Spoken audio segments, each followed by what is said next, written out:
করে আর ফর্সা রর্দা বাইরে বাড়ি দিছে প্রথম কুপটা দিছে প্রথম কুপটা দিছে। ওই রুগী এখন সদর নজরুল হসপিটালে ভর্তি আছে, এখানেও গুরুতর অবস্থায়। উনি আল্লাহ পাক ভালো জানে, যদি বেঁচে থাকে আলহামদুলিল্লাহ, কিন্তু না বেচার মতো এখন অসুস্থ কেবিনে পড়ে আছে।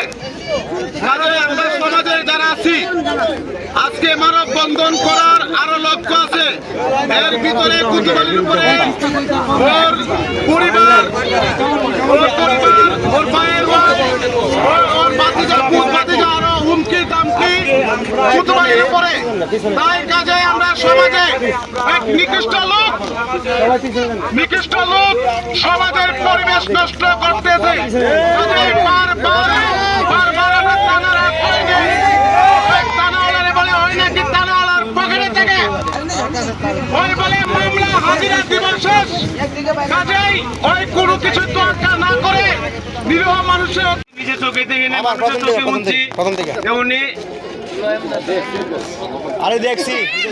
আমরা দেখছি যেভাবে মাইর দূর করছে নিরীহ মুরব্বী লোকের লামা ফালায় বাইর থেকে মারতে ফালায় মারছে। আবার সাংবাদিককে পর্যন্ত আঘাত করছে কতদিন আগে। আর ওরা আইন কারণ বিল ওর পকেটে থাকে। তাহলে আমার কাছে আইনের কাছে আমার এই আইন যদি ওর পকেটে থাকে এই দেশে সরকার কি এর লেগে লাগে? উনিরে দেখার আছে। আমি অষ্টগ্রাম থানার ওসিরে বলতেছি যে ওসি সাহেব জীবনটা অতি শিক্ষিত, ভালো করে দেখে এই আপনার আইনের আশ্রয় না নিলে হইব না, বিচার করতে হইব। আচ্ছা এই বলে আমার বক্তব্য শেষ। আরে কইছে আমি অনের ভিতরে লাশটা কইরা দিমু, এর ভিতরে কথা কাটাকাটি লয়া এই কুতুবালের বিলার বাচ্চার মতন টাওয়াইছে এই গুরুস্থানের সামনে শেয়ারের মাঝে। পরে আমরা 3-4 ভাই আসলাম, ভাঙ্গাই দিছি। ভাঙ্গাই দেওয়ার পরে আর বাড়িতে গেছে গা আমার ভাই আছে রে। এবার আমি আসছিলাম এল্লা, এবারে এই কুতুবালের পুতের পরে বাড়ি মারছে লড় দিয়া।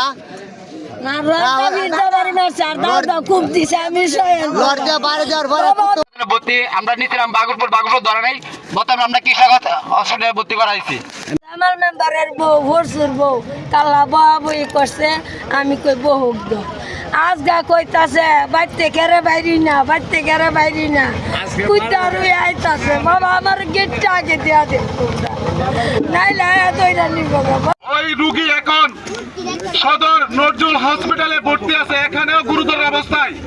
উনি আল্লাহ পাক ভালো জানে, যদি বেঁচে থাকে আলহামদুলিল্লাহ, কিন্তু না বেচার মতো এখন অসুস্থ কেবিনে পড়ে আছে।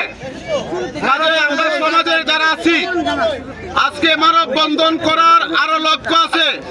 এর ভিতরে কুতুবালির উপরে ওর পরিবার,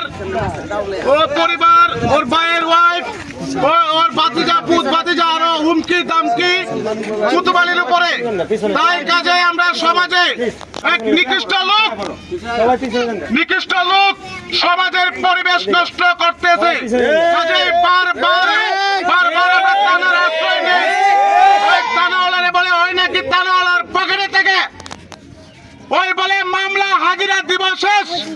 কাজেই ওই কোনো কিছু তোয়াক্কা না করে নিরীহ মানুষের অত্যাচার করে। এটাই আমাদের দর্শকের কাছে, সমাজের কাছে, ধর্মীয় কাছে, বিবেকের কাছে প্রশ্ন করলাম, এই সন্ত্রাসীর বিচার কি হওয়ার দরকার? কাজেই আমরা কুতুবালির বিচারের লক্ষ্যে আমরা আজকে এই মানববন্ধন বক্তব্য শেষ করলাম। আসসালামু আলাইকুম।